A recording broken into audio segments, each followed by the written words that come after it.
이제 얘를 도면으로 그린다라고 하면은 먼저 이제 깊이를 아셔야 돼요. 깊이를 알아야 되니까 위에서 내려다보는 평면도를 그려야겠죠. 평면도를 그린다고 생각해 보면은 위에서 보면은 깊이가 있고 길이가 있고 이렇게 생겨 있는 네모 정도로만 보일 겁니다. 그래서 이제 평면상의 크기로 요 한 칸의 크기를 400에 300 잠깐만요. 하나, 둘, 셋, 넷, 다섯 개. 높이를 400으로 계산을 하고요. 한 칸을 400으로 생각하고 높이를 옆으로는 300 정도로 생각을 하겠습니다. 300 정도로 생각하고 300, 300, 300이니까 900mm. 높이는 400씩 계산해서 2m짜리 책상, 그리고 뒤쪽으로의 깊이는 300 정도로 생각해서 그리겠습니다. 그래서 형상 크기는 좀 불러드리면서 할게요. 캐드를 열어주시고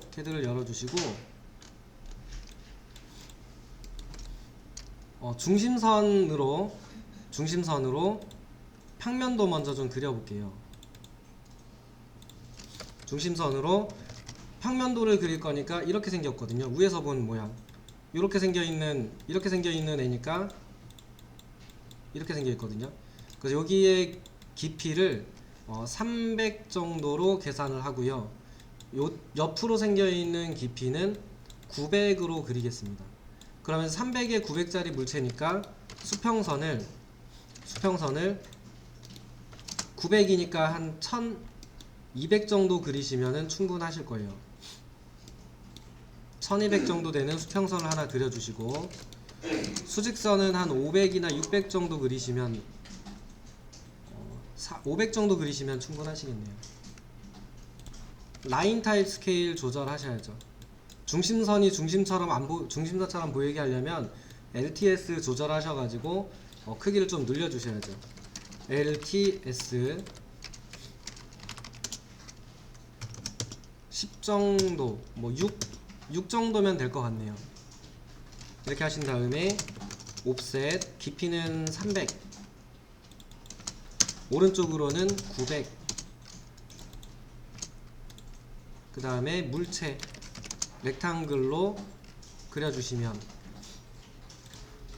분명히 이제 위에서 봤으니까 숨겨져 있는 이 중간에 들어있는 이 그 수직하게 생겨있는 벽체에 세워놓은 거에 두께선이 이 안쪽에 점선으로 보일 거거든요. 이렇게 점선으로 보일 건데, 하나, 둘, 셋 칸, 한 칸, 두 칸, 세 칸. 그러면 이럴 때 쓸만한 기능이 하나 있었죠. 디바이드라는 기능을 저희가 한번 했었어요. 디바이드라는 기능을 했었는데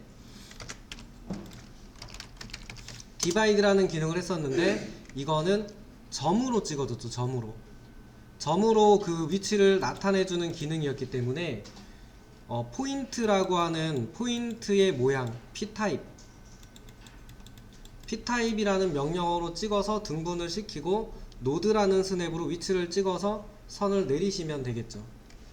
물론 900이니까 300씩 옵셋 하시면 돼요. 300 옵셋 하면 되는데, 배웠으니까 디바이드 한번 써보려고 합니다. 그럼 먼저 P타입이라고 넣어서 점의 모양을 좀 결정해 볼게요. P타입 넣으시고 점의 모양을 눈에 띄는 애, X자를 하시든지 동그라미가 섞여 있는 걸 하시든지, P타입 하시고 점의 모양 저는 X자 하겠습니다. 그리고 이제 요거는 설명을 안 드렸는데, 이거는 이제 전체 화면에서 5% 크기를 항상 가지게 해줘요. 그러니까 이 첫 번째 있는 옵션을 쓰시게 되면은 OK 하고 포인트를 찍으면 점이 생기는데요. 이렇게 점이 생기는데, 화면을 축소한 다음에 리젠해서 새로 고침을 하면은 점이 다시 커져요. 또 이렇게 축소하고 새로 고침이라는 기능이 있는데, 리젠입니다. 리젠. 이게 캐드의 내용을 다시 읽어와 주세요 라고 할 때 하는 기능인데, 화면에 오류가 있거나 할 때 한 번씩 해주시면은 정리가 한 번씩 됩니다.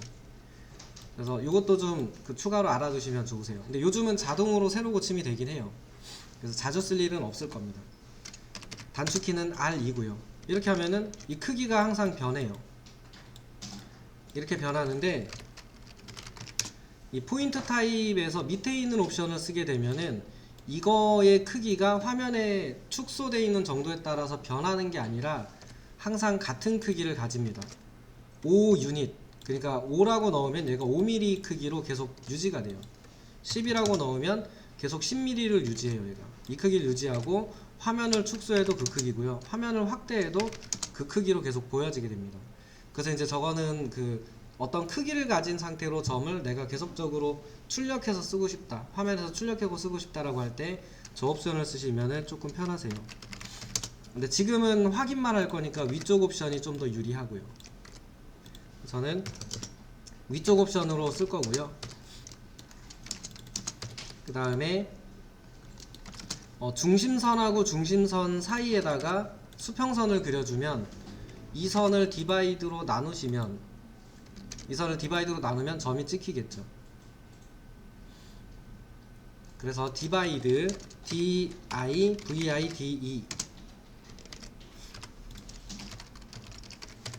디바이드 하신 다음에 까만색 선을 선택하시고 등분될 개수니까 3개 1, 2, 3 3이라고 넣으시면은 점 2개가 찍힐 겁니다. 디바이드 넣고 선 누르고 개수 할 때 3 하면은 3등분을 해주죠. 그럼 이제 이 선은 필요 없고 점만 필요하죠. 라인을 점에서 찍을 거니까 노드라는 스냅을 쓰셔야죠. 스냅에 보면 노드라고 하는 스냅이 있어요. 노드 하셔서 중심선, 라인, 시프트 우클릭, 노드, 이렇게 해서 기준선을 만들어 쓰시면 됩니다. 300씩 옵셋 하셨어도 됩니다.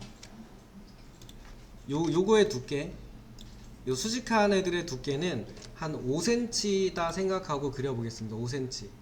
그러면은 옵셋 50mm 하셔가지고 너무 두껍네요.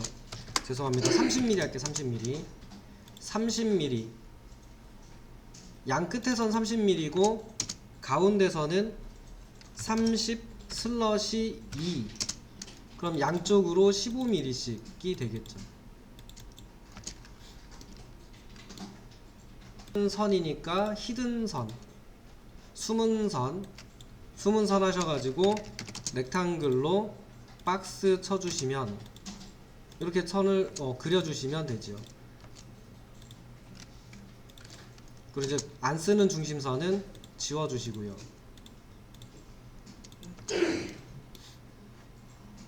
가끔 가다 보면은 이런 게 신경 쓰일 때가 있어요. 나는 여기 있는 숨은선의 녹색이 까만 선 뒤쪽으로 보이게 하고 싶은데 나중에 그렸기 때문에 이 녹색 선이 위로 보이거든요. 이게 출력할 때는 어차피 동일하게 나오긴 하는데 그래서 작업화면에서 불편할 때가 있습니다. 이럴 때 쓰는 명령어가 하나 있는데, 명령어는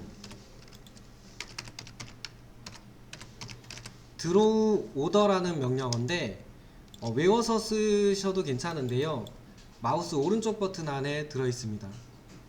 그래서 이 드로우 오더라고 하는 기능은 저희가 익히 알고 있는 기능이에요. 내가 선택한 이 선을 선택하고 얘네가 앞쪽에 보이는 게 싫은 거니까 누르고 마우스 오른쪽 버튼을 누르면 여기에 드로우 오더라고 있어요.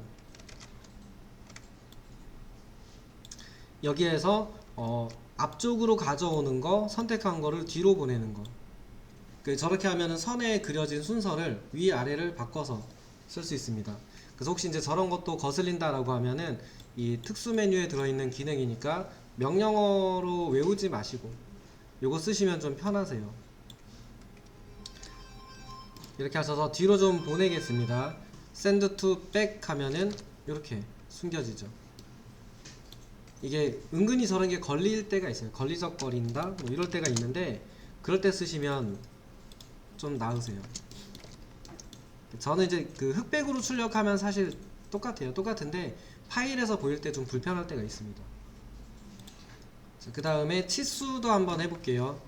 dim 해서 제가 여기다 치수를 하나 300짜리를 하나 썼어요. 이렇게 썼는데 이 치수를 다음번 여기도 하나 써주고 옆에도 하나 써주고 싶거든요. 이럴 때 dim continuous라는 걸 쓰면 좋다라고 설명드렸었는데 continuous dim이라고 하는 게 있어요. 근데 이거는 누르시고 이 파란색 점에다가 마우스를 클릭하지 말고 올리고 있으면 continuous dim이라고 뜹니다. 이건 어떨 때 쓰냐면 이렇게 할 때 연속적으로 치수를 계속 같은 라인에 연속해서 넣으려고 할 때 쓰면 편한 기능입니다. 물론 이렇게 클릭 하셔도 되는데 그거보다는 눌러서 점에다 마우스 올려놓고 있으면 저 메뉴가 떠요. 메뉴가 뜨면 continuous dim 눌러주고 다음 점 해주시면은 연속으로 된 치수를 쓰실 때 편합니다. 인면도는 이제 앞에서 보는 그림일 건데 지금 제가 여기 있는 도면을 좀 잘못 그린 것 같아요. 이게 지금 요 도면을 보니까 옆에 있는 애가 제일 끝에 게 위로 올라가 있는데 여기를 제가 안쪽으로 그렸거든요. 그냥 똑같이 이렇게 그릴게요. 3D 할 때만 좀 바꾸든지 이렇게 하겠습니다. 그래서 이제 인면도는 양 끝에서 그대로 가지고 가면 되니까 높이 고려해서 높이 2000입니다. 2000. 높이가 2000이니까 충분히 이 중심선을 2000 이상 아래로 내려주셔야겠죠. 이렇게.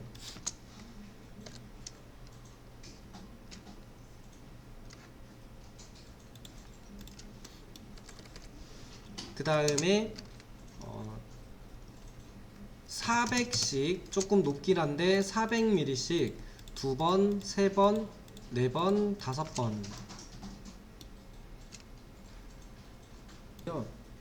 판의 두께는 아까랑 동일하게 요 수평 생겼던 3cm랑 동일하고 판의 두께 여기 3mm.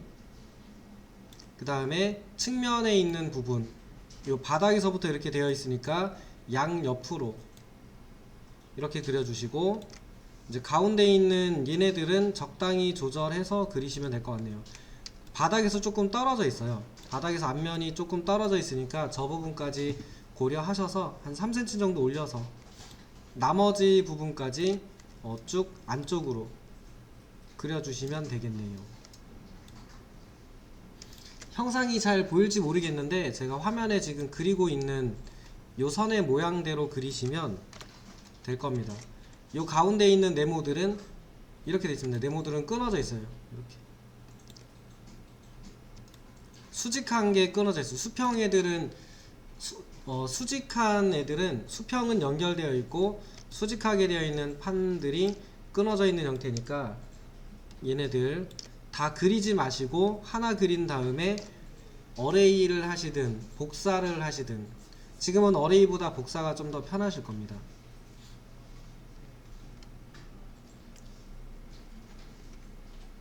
요 모양대로 나머지는 한번 완성을 해 보십시오. 제가 여기 위에다가 판을 안쪽으로 그렸는데 여기서도 복사할 때 보면은 미드 포인트, 여기에 미드 포인트가 여기에 교차점으로 복사가 되면 가운데로 이렇게 복사가 될 거잖아요.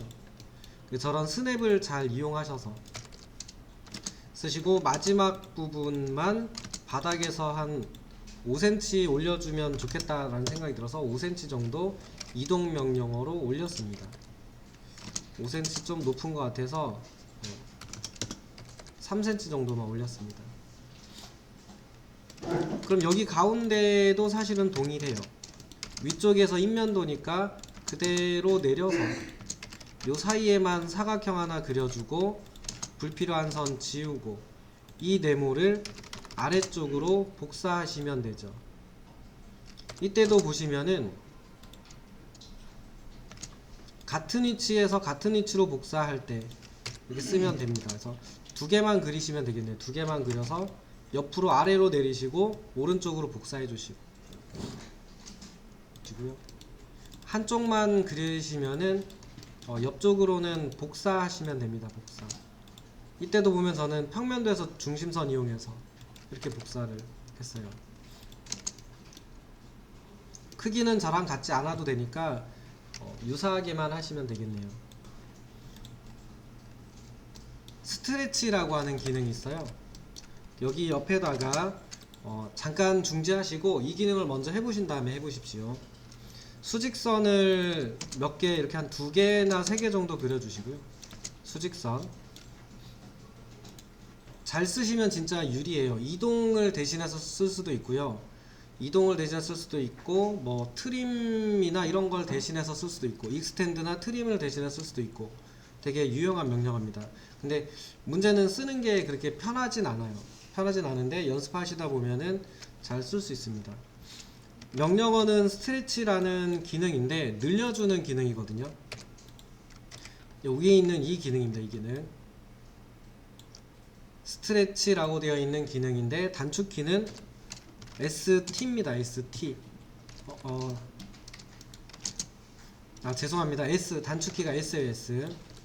S인데 스트레치라고 명령어를 주고 물체를 선택하라고 하는 상자가 나오는데 선택이 아니고 박스를 쳐서 끝점을 잡으셔야 돼요.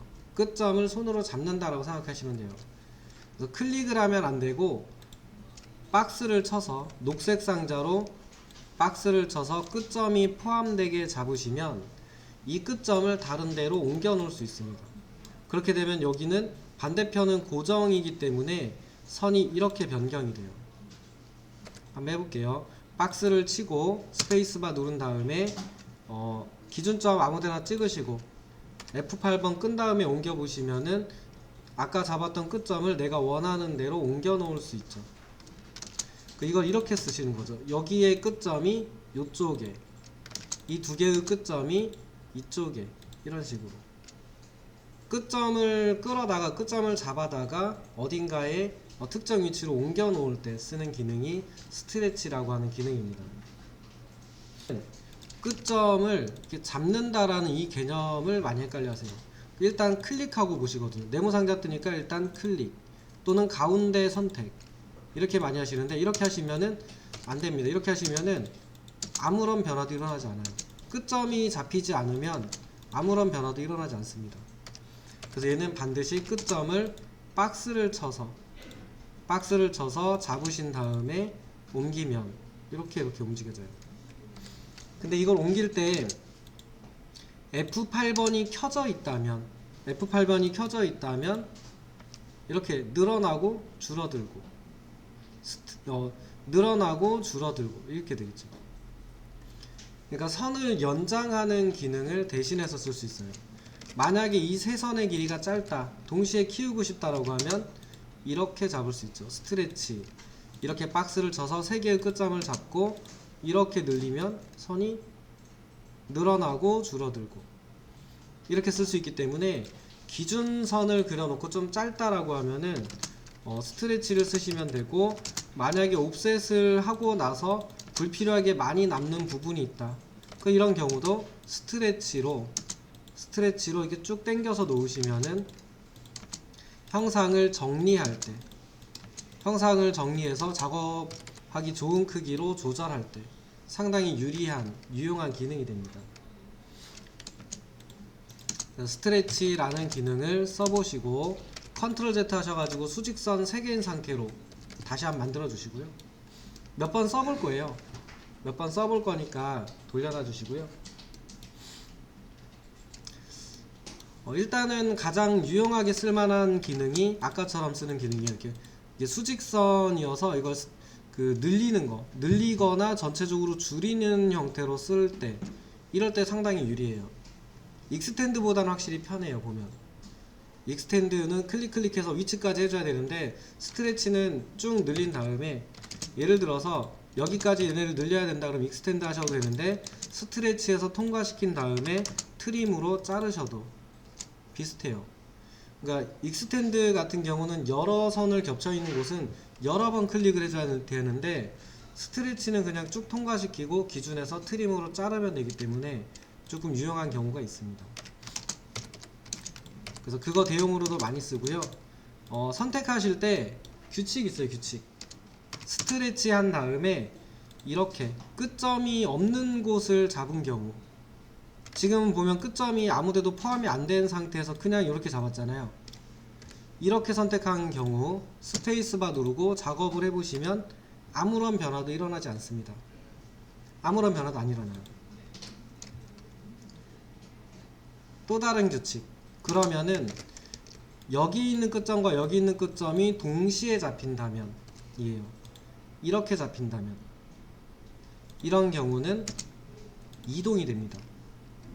왜 이동이 되냐면 여기 있는 끝점도 잡았고 여기도 잡았죠. 걔네들을 여기 위치에서 여기까지 옮겼으니까 당연히 같은 위치에서 같은 위치로 옮겨지니까 그 형상이 옮겨지는 게 되는 거죠. 그래서 스트레치를 잘 쓰시면은 여러 복잡한 물체 안에 있는 물체만 옮기는 것도 가능합니다. 근데 이 뭐 이동을 쓰시는 게 더 유리하겠죠. 그래서 이렇게 잡는 것도 가능하고요. 옆에 있는 거를 좀 늘려놓고 이 규칙을 좀 적용해서 써보면 이렇게도 돼요. 이렇게 잡으면 얘만 늘어나죠. 왜냐면 이것만 끝점이 잡혔거든요. 제가 이렇게 잡았거든요. 이렇게. 이 두 개는, 이 두 개의 선은 끝점이 안 잡혔으니까 변화가 없는 거고요. 얘는 끝점이 잡혔으니까 이 점만 이렇게 움직였던 겁니다. 그래서 이런 식으로 씁니다. 그래서 이거는 이제 지우시고 얘를 네모로 만들어 볼게요. 네모를 렉탱글로 하나 그렸어요. 이 렉탱글로 그린 애를 만약에 제가 모서리 여기를 이렇게 잡았다면 이쪽은 고정일 거고 여기에 있는 끝점이 선택됐고 여기 있는 선의 끝점이 선택됐죠. 여기는 고정일 거고 그 여기를 잡은 다음에 이쪽으로 옮긴다면 이렇게 옮긴다면 이 사각형의 선은 이렇게 변형이 될 거다예요. 왜냐면 여기가 고정이고 여기 있는 끝점만 옮겨질 거니까. 스트레치로 잡고 이렇게 옮기면 이런 변화가 일어나죠. 이렇게 옮기면은 이렇게 늘어나겠죠. 근데 이렇게 잡으면 사각형인데 제가 이렇게 잡으면 이 가운데 있는 선은 엔드포인트 두 개가 잡혔으니까 크기의 변화 없이 그대로 이동이죠. 이 위쪽에 있는 선과 아래쪽에 있는 선은 오른쪽에 있는 끝점은 잡혔는데 왼쪽은 안 잡혔으니까 그 자리에 있을 거고 여기도 이동이 안 될 거고 이 선의 끝점은 잡혔으니까 이동이 되겠죠. 그러면은 이렇게 잡은 다음에 기준점을 이제 일부러 바깥쪽에 잡고 이렇게 움직이면 별론데 F8번을 키시면 사각형을 늘리는 용도로도 쓰죠. 사각형을 늘린다, 줄인다 도 돼요. 높이가 있는 물체의 높이를 줄인다, 높이를 늘린다 이런 개념으로도 쓸 수 있습니다. 그러니까 선에다가 쓰면은 제도의 기준선을 정리할 때 쓰기 편하고요. 만들어져 있는 형상에다가 쓰면은 이렇게 쓸 수 있다는 거죠. 여기에 있는 이 책상이 옆으로 옆에 폭이 너무 좁아서 보기 안 좋아요. 그러면은 요 사이에다가 집어넣고 오른쪽으로 100mm씩 늘려볼게요. 이 사이도 100mm를 늘리고 이 사이도 100mm를 늘리면 다른 크기가 되죠. 만약에 여기 있는 애들 중에 2단까지만 쓰고 위쪽을 없애고 싶다 그러면 얘네 지워버리고 스트레치로 양 끝에 있는 애를 여기까지 내려주면 2단 책상으로 바꿔서 쓸 수가 있죠. 그러니까 저런 식의 변화를 줘서 쓰려고 할 때 이 기능이 상당히 유리하고 좋습니다. 물론 이제 좀 어디에서 어디를 잡아야 얘가 변형이 일어나는가를 찾는 게 조금 귀찮긴 해요. 평면도도 같이 수정이 가능하죠. 이 평면도도 오른쪽에 있는 거랑 같은 평면이어야 되니까 이 사이가 100mm씩 늘어나야겠죠. 여기다가 집어넣고 여기서 100mm 늘려주고 이 사이도 100mm가 늘어나야 되니까 이 사이에다 넣어서 100mm 늘려주고 여기도 100mm 늘려주면 요거 하나 두 개를 그린 거죠. 얘를 살짝만 더 응용하면은 이제 가운데 있는 애들은 필요 없죠. 예를 들면은 얘를 또 복사해서 또는 옆에 있는 이거를 복사했다고 칠게요. 얘를 복사했다고 치고 크기는 얘보다 좀 짧았으면 좋겠는데 가운데 있는 건 필요 없고 얘가 좀 얘보다 좁았으면 좋겠어요. 600짜리. 그럼 300만 줄인다도 가능하죠. F8번을 켠 상태에서 왼쪽 방향으로 마우스를 고정시켰고요. 왼쪽 방향으로 300만큼만 옮겨달라고 300을 넣으시면 이렇게도 되죠. 이렇게 하면은 여기에 있는 세 가지 타입, 여기 있는 게 세 가지 타입이었어요. 조금 큰 거 2개짜리, 3칸짜리. 약간 타입은 좀 다르긴 한데 변경을 좀 시키긴 했는데 1칸짜리, 2칸짜리, 3칸짜리를 만들 때도 스트레치를 이용하시면은 쉽게 자르고 붙이고 옮기고 이렇게 가능하죠. 그래서 여기 있는 모양대로 만듭시다가 아닌데 한번 이렇게 한번 변경을 해보세요. 상당히 유용한 기능이에요. 그러니까 하나 그린 다음에 유사한 형태나 타입들, 크기가 조금 다른 어떤 물체를 쉽게 변경할 수 있잖아요. 그래서 상당히 괜찮은 기능이니까 꼭 한번 써보시고, 이 원리가 잘 안 되시는 분은 사각형 그리신 다음에 하시면 쉬워요. 그러니까 끝점이 선택된 애들만 움직인다. 끝점이 선택된 애들만. 그렇다 보니까 형태를 늘린다, 줄인다 이렇게 돼요. F8번을 키고 쓰는 경우가 좀 더 유용한 경우가 많습니다. 그리긴 했습니다만 이런 애들을 조합해서 얘가 이케아에서 파는 가구라고 가정을 하고, 얘를 가지고 하나의 벽면에 있는 장식장을 디자인한다고 생각해보면 이 영상들을 그대로 가져가서 복사해서 작업을 하게 되면 나중에 관리가 어렵죠. 그래서 블럭을 씁니다. 이럴 땐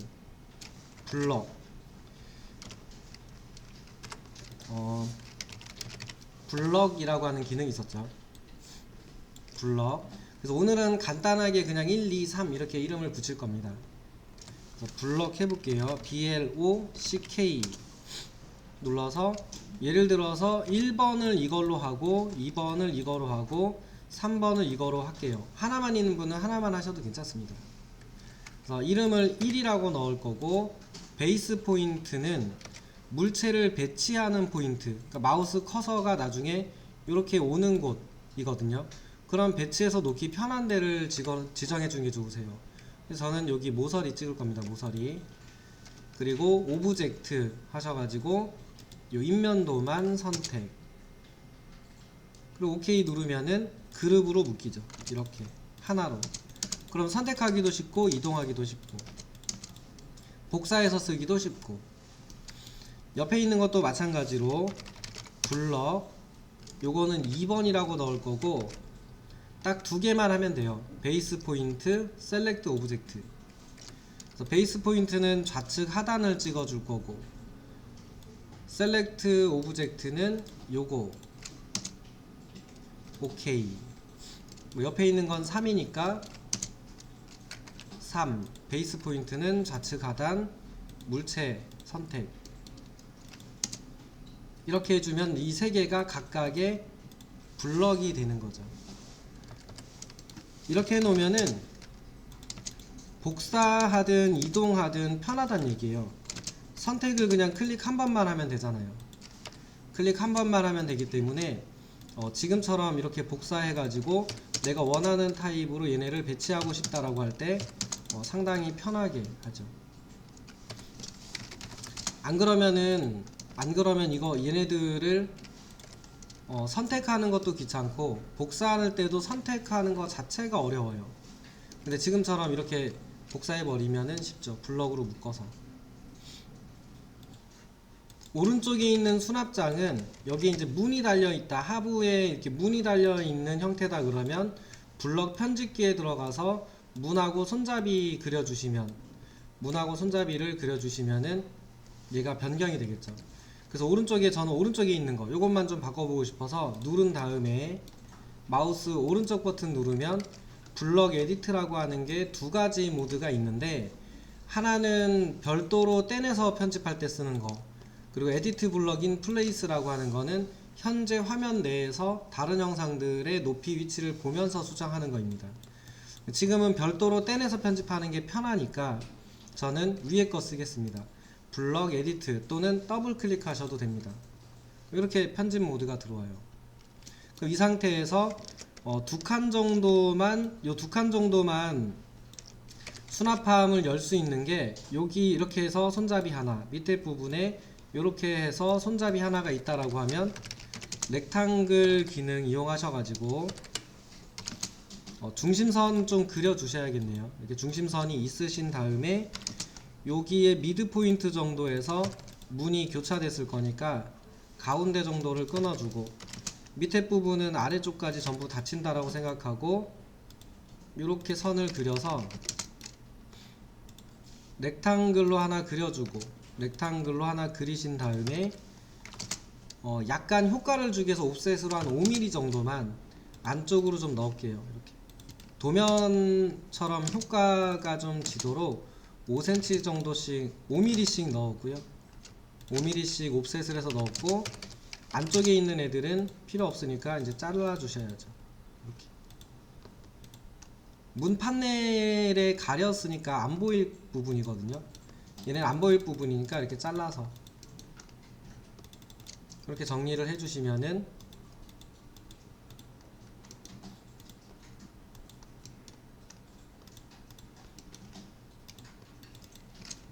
되겠네요. 그리고 이제 손잡이는 뭐 네모로 그리셔도 되고 동그라미로 그리셔도 되고 크게 신경 쓰지 마시고 적당히 이렇게 복사하셔가지고 손잡이가 있는 문처럼, 요거 이제 이렇게 여는 문, 이렇게 당겨서 여는 문이 있는 것처럼 고쳤어요. 그 다음에 클로즈 버튼을 눌러주면은 저장하겠느냐 변경사항을 버리겠느냐라고 물어보는데 세이브 하고 나가면은 변경이 되어 있죠. 그래서 이렇게 해서 변경해서 쓸 때, 이럴 때도 유리합니다.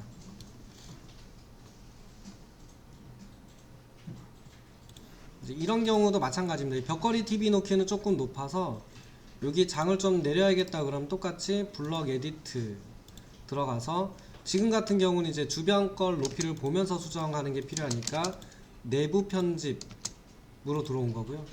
이런 식으로 스트레치 이용해서 편집을 해주고, 그리고 똑같이 세이브 해주고 나가면 블럭 편집기 둘 다 똑같아요. 이렇게 되면 이제 TV를 아래쪽으로 내릴 수 있겠죠.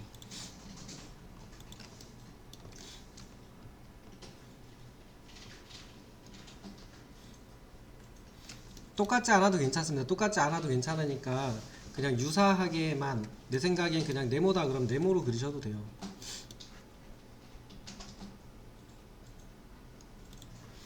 일단은 이제 출력을 하기 위해서는 얘를 어느 만한 종이에 출력을 할 것인가를 먼저 결정하셔야 돼요. 여기 있는 물체를 만약에 저희가 일반적으로 도면에 출력한다 그러면 건축에서는 표준 종이가 A3예요. 각 분야마다 표준으로 쓰는 종이가 좀 다를 건데, 저희는 A4 용지로 오늘 한번 해보겠습니다. 여기 있는 물체를 A4 종이에다가 출력한다면 몇 배를 줄여서 출력해야 되는가예요. 그러면 일단은 크기를 모르니까 가장 기본적으로 출력을 많이 하시는 모드가 모델을 그리는 모드에서 출력하는 방법이 있고요. 그 다음에 여러 장의 문서를 하나의 파일 안에 넣고 출력할 때는 레이아웃이라는 걸 쓰게 되어 있는데, 모델 영역에서 한번 해볼게요. 이걸 아마 제일 많이 쓰실 거예요. 그래서 모델 영역에서 출력하시려면 옆에다가 A4 용지를 그려주시면 돼요. 렉탱글로 골뱅이 넣으시고 297에 210mm, 가로가 297mm고요 세로가 210mm 짜리 네모 박스를 하나 그려주시면 되겠습니다. 그 다음에 도면을 쓸 때 종이의 테두리 부분에 항상 1cm의 여백을 두게 돼 있어요.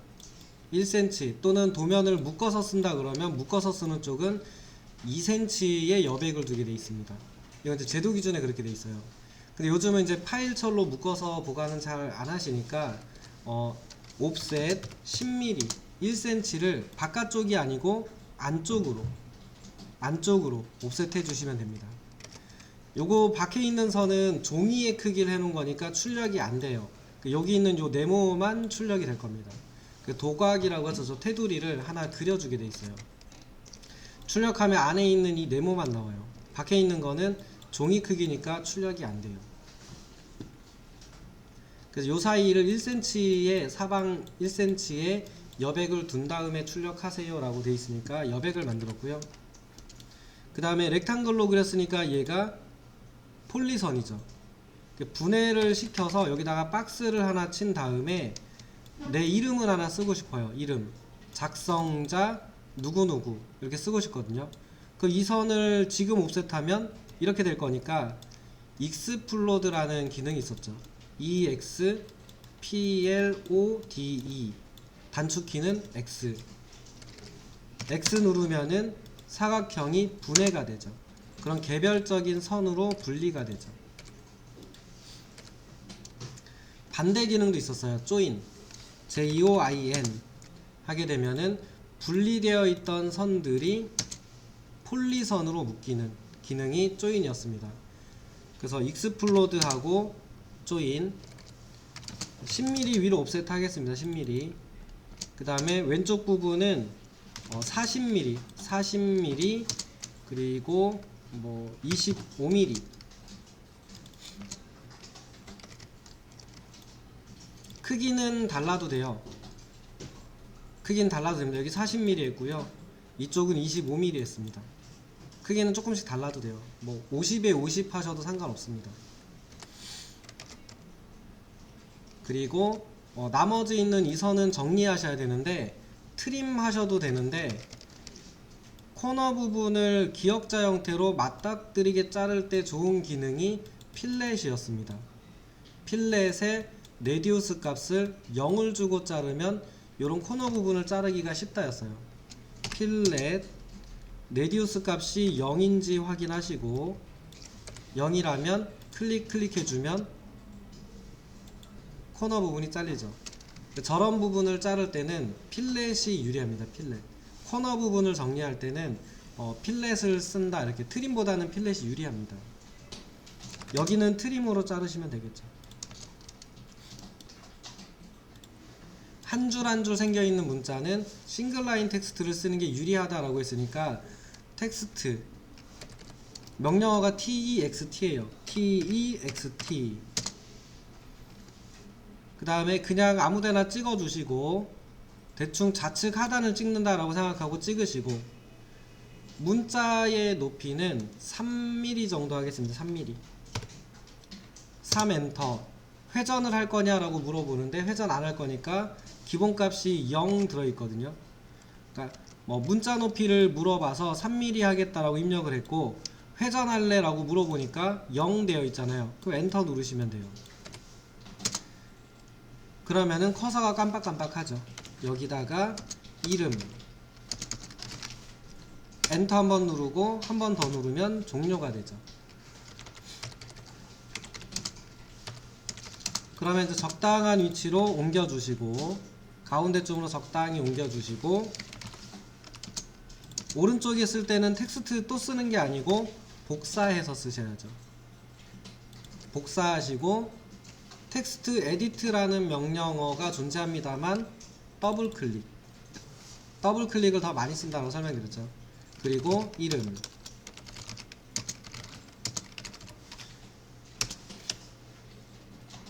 그런 걸 쓸 때는 여러 줄로 생겨있는 안내사항 것들 쓸 때는 멀티라인 텍스트가 편하다라고 설명드렸습니다.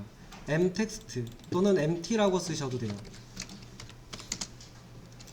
멀티라인 텍스트는 그냥 박스 쳐주면 됩니다. 박스 친 다음에 크기를 조절하시면 되는데 일단은 이제 크기는 잘 모르겠으니까 요 위쪽에다 이렇게 박스를 하나 칠 거고요. 그럼 이제 커서가 깜빡깜빡 하고 떠요.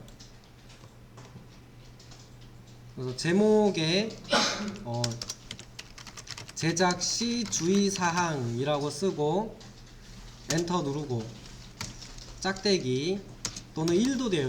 1점 이런 거 됩니다. 1점 스페이스바 그럼 자동으로 그 들여쓰기 번호 새겨주기 이런 게 되는 거죠. 요거는 제작 시 설계자와 상의 바람 써놓고 엔터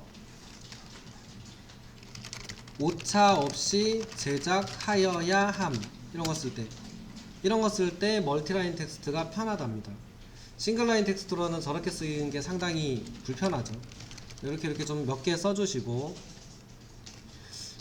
주의사항이라고 하는 부분, 제작 시 주의사항은 좀 크게 쓰고 싶어요.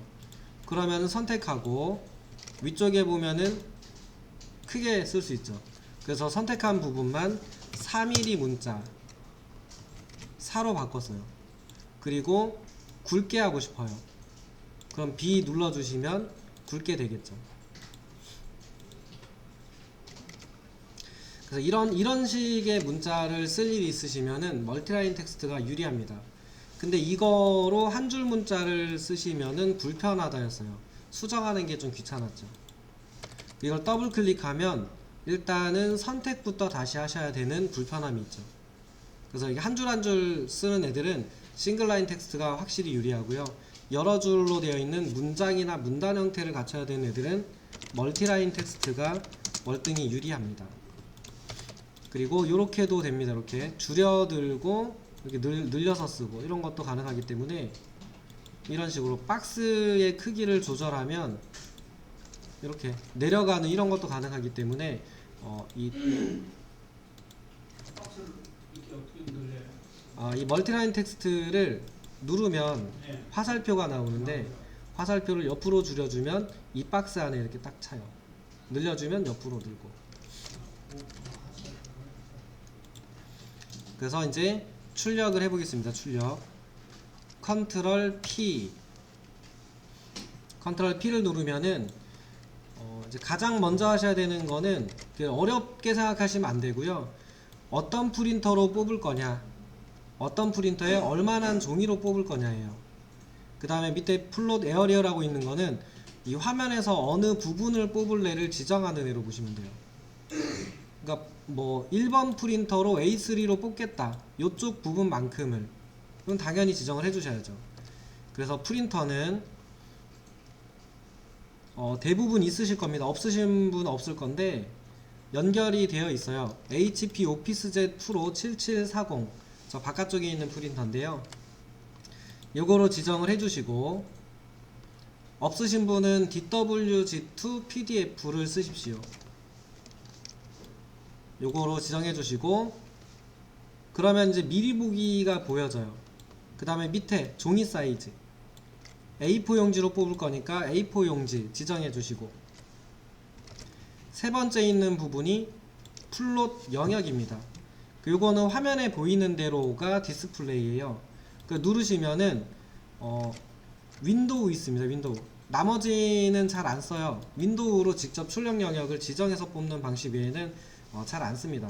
그래서 윈도우로 찍으면 화면이 바뀌면서 어디에서 어디를 출력할래? 라고 물어보는데 치수까지 쓰셔야 되니까 살짝 여유 있게 한 요만큼 찍어 주시면 돼요. 2점을 찍어 주시면 되겠습니다. 치수 쓰는 부분까지 고려하셔서 요렇게 해서 요만큼 정도면 되지 않을까 라고 찍어 주시면은 얘가 알아서 미리 보기가 이렇게 나옵니다. 그 다음에 그 아래쪽에 있는 건 뭐냐면은 얘가 미리 보기인데 종이의 한쪽 코너에 지금 얘가 들어가 있거든요. 그래서 이걸 누르면은 가운데를 맞춰줘요. 이렇게.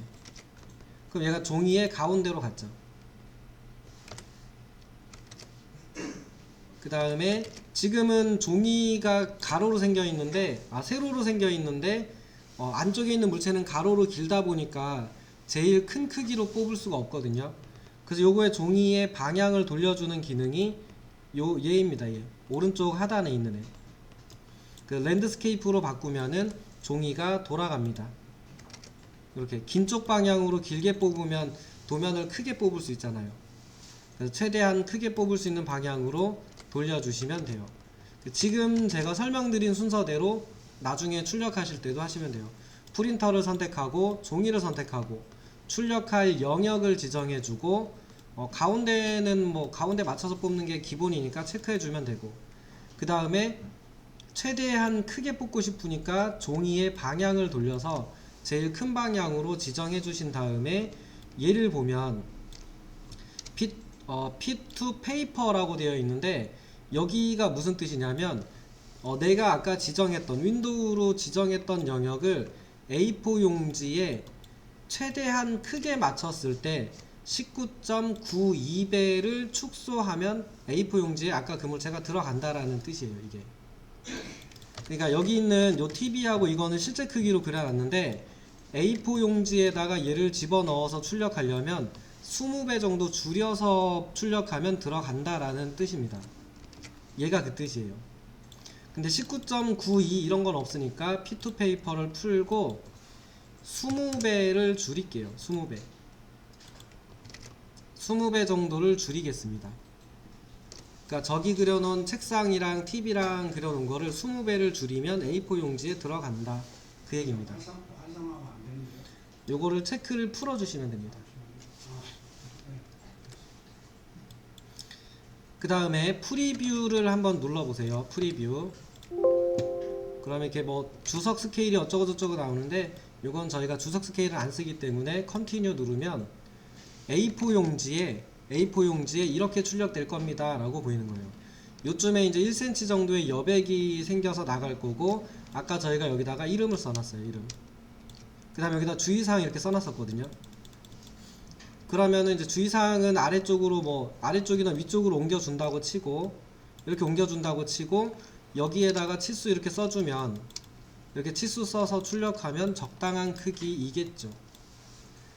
그러니까 아무 축척이 아니고 적당히 보여질 정도. 요거보다 더 크면 치수 쓰기 어렵고 얘보다 더 작으면 물체가 작아 보이고 그래서 적절한 축척이 현재 20배 정도 된다입니다.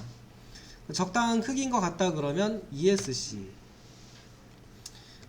그런데 칼라로 뽑으면 안 되잖아요. 칼라로 흰색 종이에 칼라를 뽑으면 잘 안 보이기 때문에 사진이 아니어서 오른쪽에 보면은 플로 스타일 테이블이라고 있어요. 얘가 뭐냐면 눌러서 모노크롬을 선택할게요. 모노크롬을 선택하시면은 이렇게 뭐 적용을 하겠느냐라고 뜨는데 그냥 yes 하시고요. 얘는 뭐 하는 거냐면은 CTV라고 되어 있는데 오른쪽에 있는 프린터 아이콘을 누르고 들어가 보겠습니다. 들어가서 보면은 다른 얘기가 아니고요. 일전에 한번 잠깐 봤었는데 빨간색은 레이어에 있는 빨간색은 까만색으로 뽑아주세요 라는 설정이에요. 그리고 요거의 선의 두께는 0.000mm의 가중치를 주세요 라는 뜻입니다. 그러면 저희가 이제 선 굵기별로 색상을 1번에서 9번까지만 쓰자라고 약속을 했고 얘네들을 색상의 중요도에 따라서 굵기를 조절해 주면 그 굵기별로 나오겠죠. 그래서 얘네들을 누르시고 원하시는 굵기로 지정해 주시면 돼요. 저는 이제 이 색상을 어떻게 쓰셨는지 모르니까 어떻게 썼는지 모르니까 어느 걸 굵게 해야 될지는 저는 잘 모르겠는데 저는 여기서부터 9번까지 전부 다 제일 가는 선 0.05mm로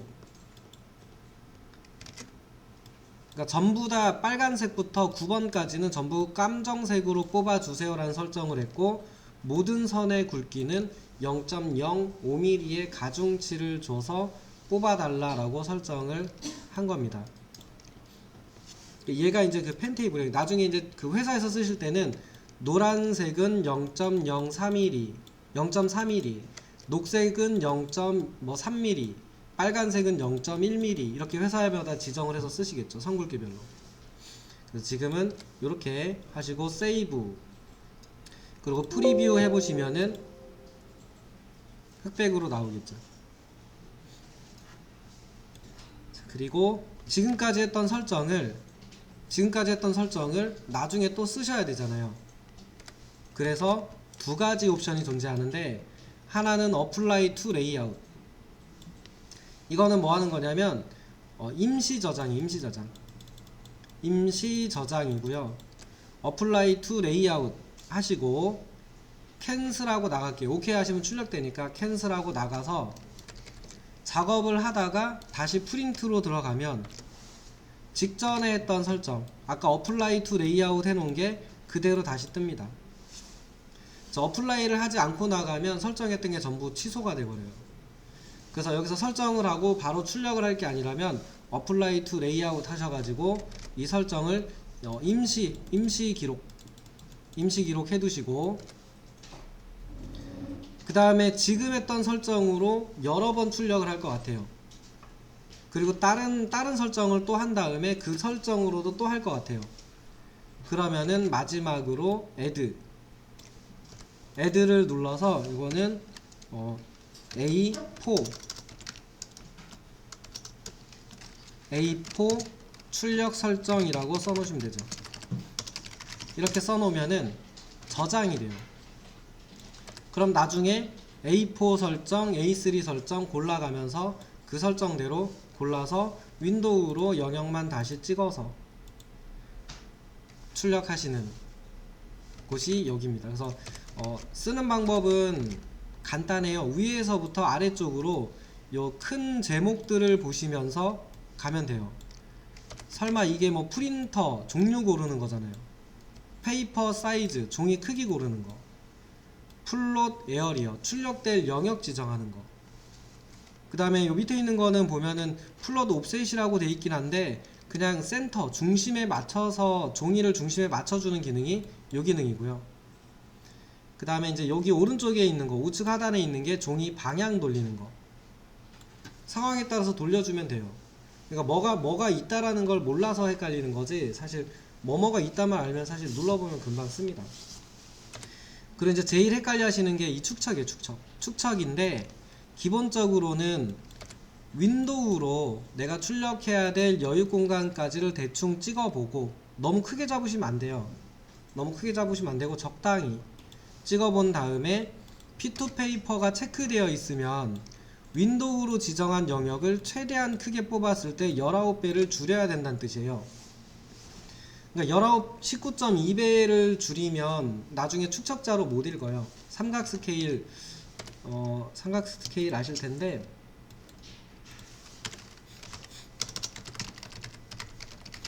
미리 축소를 시켜놓은 삼각 스케일이라고 하는 자가 있잖아요. 이 자가 100분의 1, 200분의 1, 300분의 1, 400분의 1, 500분의 1, 600분의 1만 있어요. 1, 2, 3, 4, 5, 6만 있으니까 저기에 있는 비율에 배율대로 해줘야 돼요. 그러니까 20분의 1 가능하고 200분의 1 가능하고 30분의 1, 300분의 1, 40분의 1, 400분의 1, 50분의 1 가능하고 500분의 1 가능하고 100분의 1, 1000분의 1, 10분의 1 가능하다는 얘기예요. 그러면은 이 자로 읽을 수 있어요, 값을. 근데 저 자에 없는 축척 비율로 35분의 1 이렇게 해서 출력을 하면 값이 안 써있는 거는 나중에 자로 읽어봐야 되고, 이렇게 대놓고. 근데 못 읽어요. 그래서 1, 2, 3, 4, 5, 6의 배수 또는 저거의 절반 값에 있는 축척만 쓰는 게 기본입니다. 그래서 이제 그 배율에 맞춰서 200분의 1이 있으니까 풀고 20배를 줄이면 200분의 1 자로 읽으면 읽어진다 인 거죠. 그래서 프리뷰에서 영역을 적당히 잡았는지 확인하시고, 치수 안 썼으니까 어플라이 투 레이아웃 하고 캔슬하고 나가셔서 20배 축소해서 물체를 뽑을 거니까 종이는 20배를 확대해 주셔야죠. 그러니까 이 물체를 20배 줄이면 크기 값이 20배 주니까 치수 값이 20배가 줄 거잖아요. 그러니까 거꾸로 종이를 20배 확대합니다. 스케일 SC라고 넣고요. 스케일이라는 명령어인데 물체를 확대해주는 명령어예요. 물체를 확대하거나 축소해주는 명령어인데 쓰는 방법은 매우 간단해요. 배수만 넣으면 돼요. 배수. 단축키 SC, 그 다음에 여기 있는 타이틀을 선택하시고 스페이스바 누른 다음에 좌측 하단 같은 데 찍어주시고, 콕 찍으면 얘가 이제 이렇게 커져요. 이때 얘가 지금 숫자 값을 넣으라고 뜨는데 20배 확대할 거니까 20 엔터 하시면은 20배 확대가 된 겁니다. 20배 확대가 된 거예요. 얘를 여기다가 옮겨 놓으시면 됩니다. 이렇게.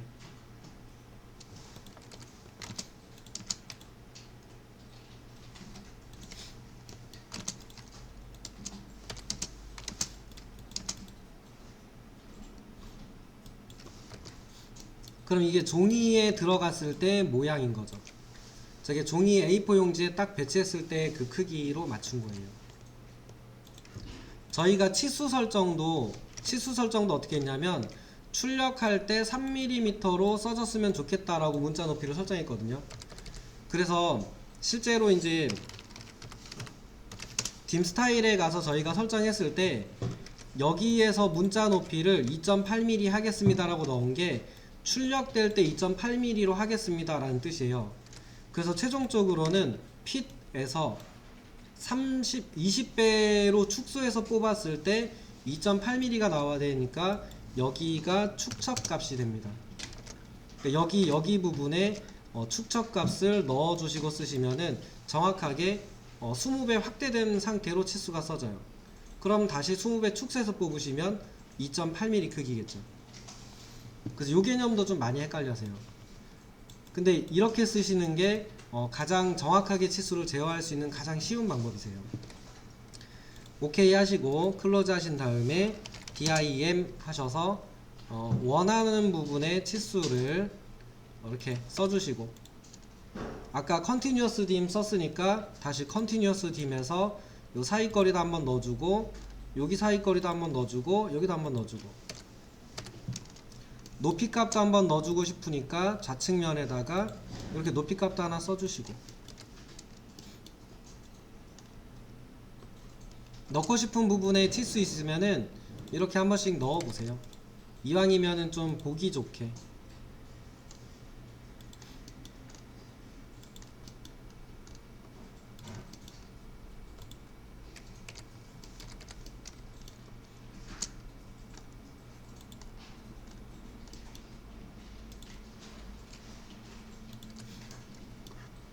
직전에 해놓은 설정이 맞는지 다시 한번 확인하시고, 종이 크기하고 축척이랑 다 맞는지 확인하시고, 윈도우로 제가 박스를 그렸잖아요.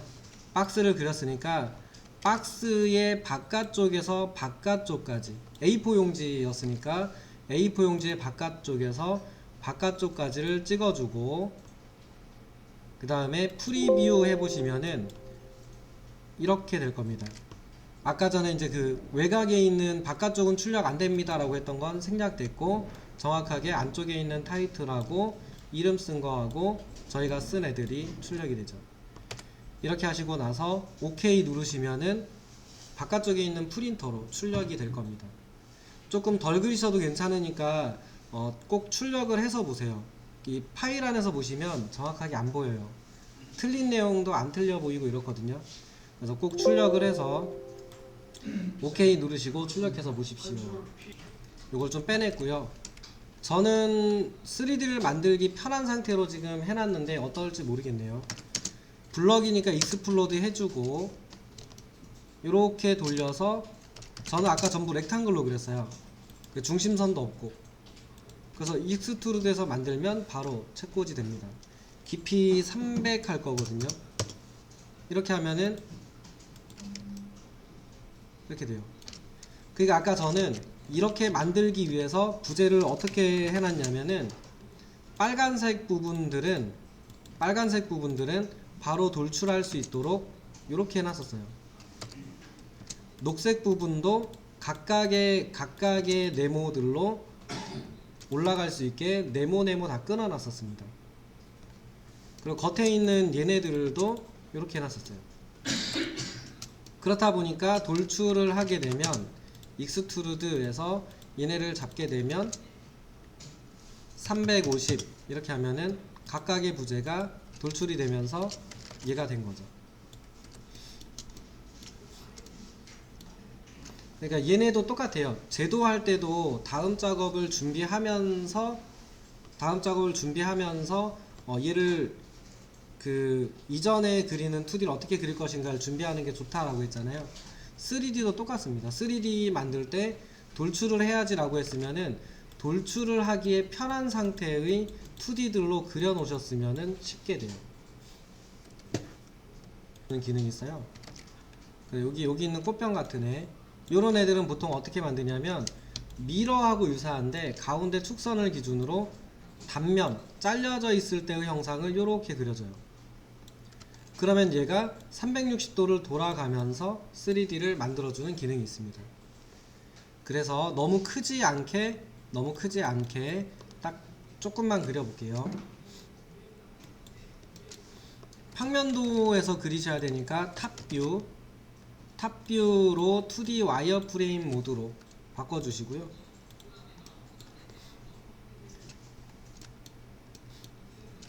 옆에 있는 요 물체를 보면서 크기 적당히 그리시면 되고요. 수평선 하나 그려주시고 수직선 하나 그려주시고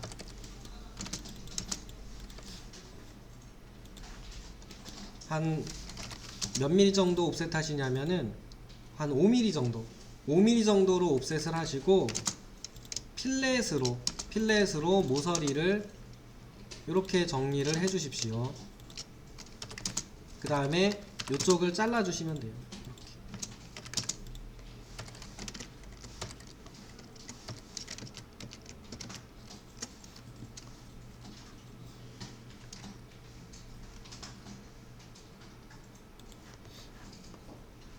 네, 여기까지 그리신 분은 BO 그 다음에 픽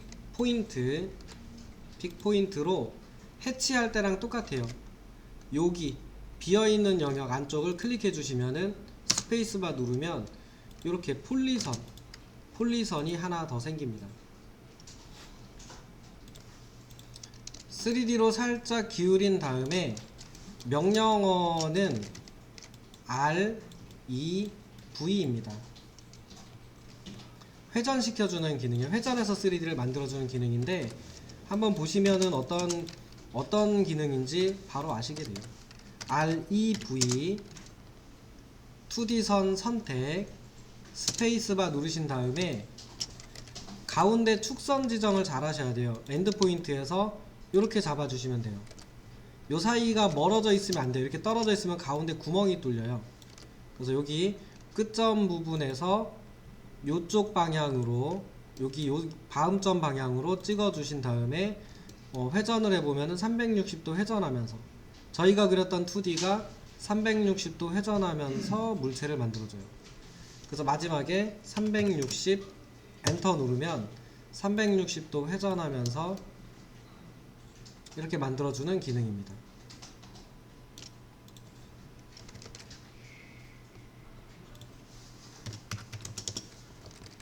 그러니까 요 부분이죠, 요 부분. 요렇게 그렸던 단면이